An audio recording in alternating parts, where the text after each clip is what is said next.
शेतकरी मित्रांनो नमस्कार. आम्ही उन्हाळ बाजरी केली. बाजरी जेव्हा पेरली ना त्या टायमाला कामं लई चालू होते. तो व्हिडिओ पण करायला मला जमलं नाही. आता ही जी बाजरी जेव्हा उतारली ना त्या टायमाला लई पातळ होती आणि त्याच्यामुळे ती मागं पुढं उतारली. तर मागं पुढं उतारल्यामुळे ना आम्ही नाराज होऊन गेलो होतो. वडिलांना मला असं वाटलं की बाजरी आता येणार नाही. तर आम्ही पाणी भरीत राहिलो.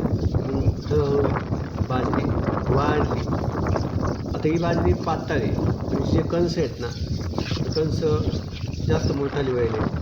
दाणे पण बघायला सुरुवात झाली. सगळी बाजरी आपली फुलार आहे.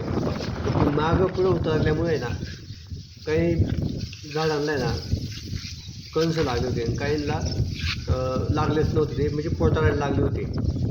आता ही पावसाळ्यातली बाजरी जर असती ना एकसारखी झाली असती, म्हणजे उतरली एकसारखी असती, पोटारली पण एकसारखी असते आणि फुलाऱ्यावर पण एकसारखी आली असती. तर आपण जर आता बघतोय ना पातळ दिसते, पण अख्खं वावर आहे ना ते झाकेल आहे बाजरीने, तरी पण ही पातळ दिसते. आता पावसाळ्यामध्ये काय होतं माहिती आहे का, पावसामुळे ना बाजरी सोंगायची काढायची हाल होते.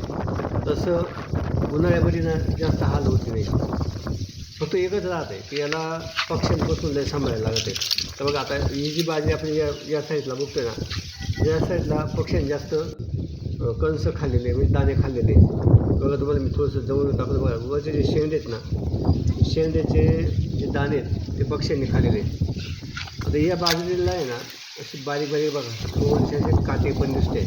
म्हणजे पक्षी ती बाजरी खायला आहे ना ते काटे त्याच्या नाकात गेले का त्यांना खाता येत नाही, कारण वाऱ्यामुळे ना कणस हलत राहते. जर पावसाळ्यामध्ये ना पक्षी ना बाजरीचं जास्त नुकसान नाही करते. कारण ज्यावेळेस आपण बाजरी करतो ना तर आपल्या बाजूला पण बाजरी पेरेल राहते. त्याच्यामुळे ना पक्षी राहते ते सगळ्यांच्या बाजरीवरती दाणे गोळा करीत राहते. आता येतं आहे ना आमच्या या भागामध्ये फक्त आम्हीच बाजरी केली, त्याच्यामुळं पक्ष्यांनी पण आमची बाजरी जास्त खाली. पण आपण ही जी बाजरी केलेली आहे ही उन्हाळ्याची बाजरी चांगली होती ना सगळी होती ना म्हणून केलेली आहे.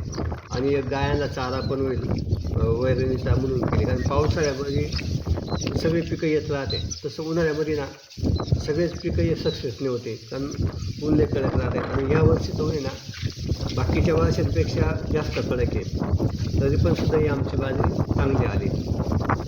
अजून 1 महिन्याने ही बाजरी सोंगायला येणार आहे. आणि यावर्षी थोडासा पाऊस पण लेट होता, त्यामुळं या बाजरीची जास्त हाल नाही होणार आहे. तर ज्यावेळेस आपण ही बाजरी सोंगू दाणे काढू तो पण व्हिडिओ आपण तुम्हाला बनवणार की बाजरीचे दाणे कसे दिसते.